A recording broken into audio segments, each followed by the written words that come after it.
大家好，我係阿盧，今日要同大家講下一個都幾具爭議性嘅話題，就係究竟你哋需要一個點樣嘅婚禮？冇錯，係你哋，即係兩個人都需要。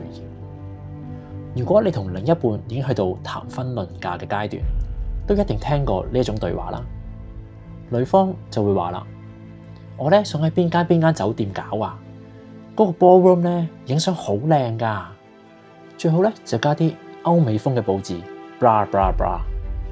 而男仔咧通常都係比較沉默。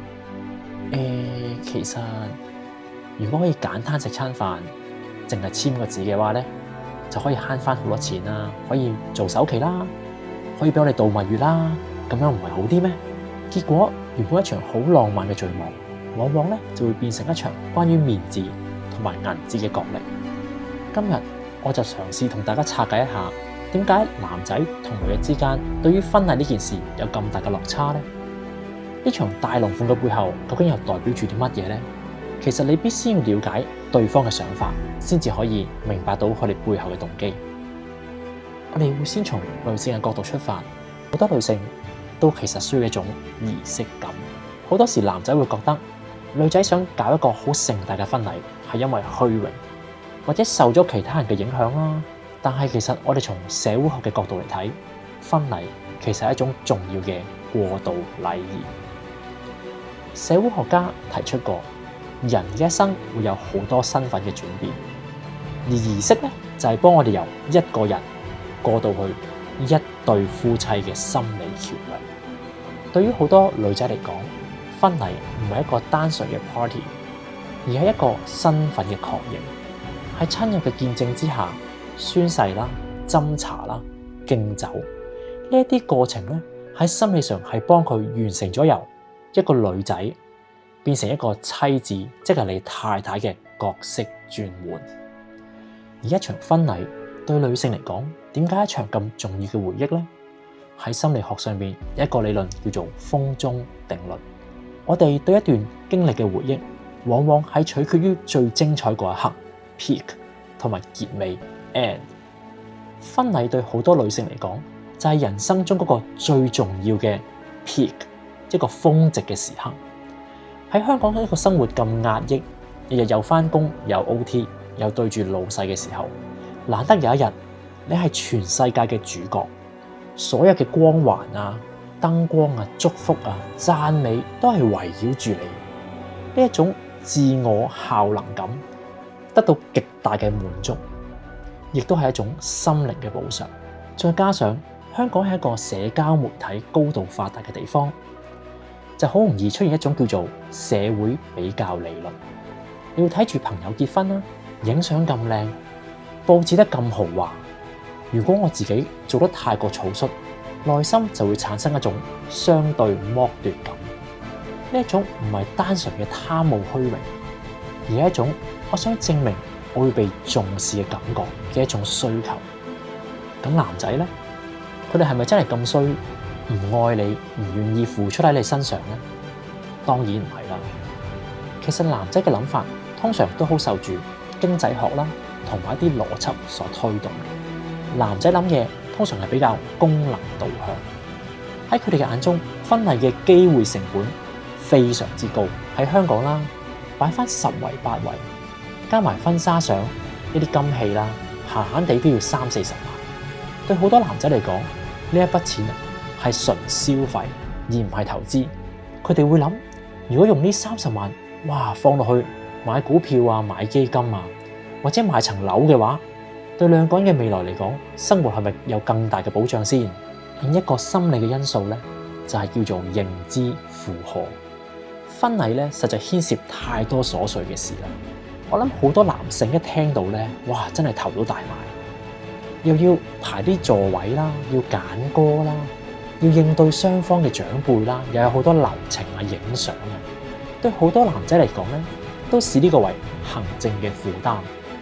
而且咧，唔係每一個男仔咧都咁享受成為成晚嘅焦點。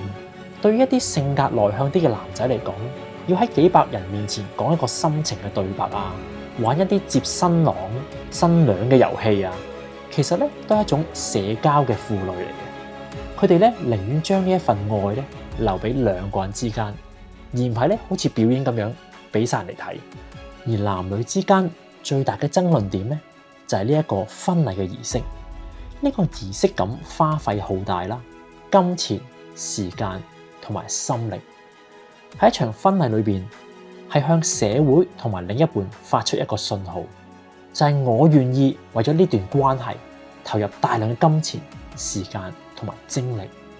而呢一方面咧，喺男女嚟講咧，其實有非常之大嘅分別嘅。先講女性嚟講，呢一種所謂嘅付出咧，其實係一種安全感嘅來源，係用嚟證明對方願意為自己可以付出幾多。而對男仔嚟講咧，佢點樣睇呢一種儀式感咧？對佢嚟講，佢已經認定咗你，希望同你行落去一齊結婚，呢一種已經係佢最大嘅付出、最大嘅確認。如果仲要用一個婚禮去證明嘅話咧，佢哋就會覺得係一種多此一舉。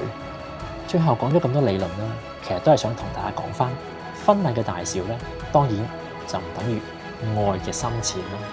喺香港呢個咁講效率、咁現實嘅城市裏邊，我哋好容易將婚禮當咗係我哋工作上面一個 project， 但其實唔好忘記，婚禮即係結婚嘅本質咧，其實就係結異性之好，即係將兩個人連埋一齊 connection。我哋個婚禮係為咗滿足我哋嘅慾望啊，定係真係fulfill我哋嘅需求？你試下問下自己，你想搞一個 grand 啲嘅婚禮啊，就係想喺親朋戚友面前有面子啲啊，定係因為我係想邀請呢一班咁重要嘅朋友分享你嘅喜悅呢？第二就係你所需要嘅儀式感，究竟可唔可以有其他嘢代替嘅呢？儀式感係咪一定要用金錢嚟堆砌嘅呢？究竟係要花好多錢擺40-50圍喺啲高級酒店裏邊有晒佈置啊，先至可以令到你嘅記憶去到人生高峰啊？定係可以選擇喺一個靚靚嘅草地裏邊請20-30個親友，可以每一個人都同你交流到，有所祝福嘅，可以同佢哋傾到偈嘅，咁樣咪一樣可以有滿滿嘅回憶咯。最後亦都係最重要嘅，就係理解雙方價值觀嘅唔同，之後再接納對方。女仔要明白，男仔想慳錢唔係因為唔捨得擺喺你身上邊，而係佢對於守護一個家庭嘅定義係同儲蓄穩定係有關嘅。男仔亦都要明白，女仔想有儀式感咧，唔係因為貪慕虛榮，而係佢哋真正係需要一個正式被大眾認可嘅心理轉變點。最後，無論你係揀豪華酒店擺酒啊，定係簡單去簽個字，最緊要就係你身邊嗰個人係咪就算冇咗呢一場儀式，你都依然想同佢一齊行落去嘅人。如果咧你都淨係為籌備婚禮而煩惱，或者你有啲好特別嘅婚禮體驗想同大家分享下嘅，歡迎喺下邊留言話我知，我都好想聽下大家嘅故事。如果中意今日嘅分享，記得 like、訂閱同埋讚好 ，share 俾你想要大龍鳳嘅朋友啊，定係想要簡簡單單嘅朋友。我哋下次見，拜拜。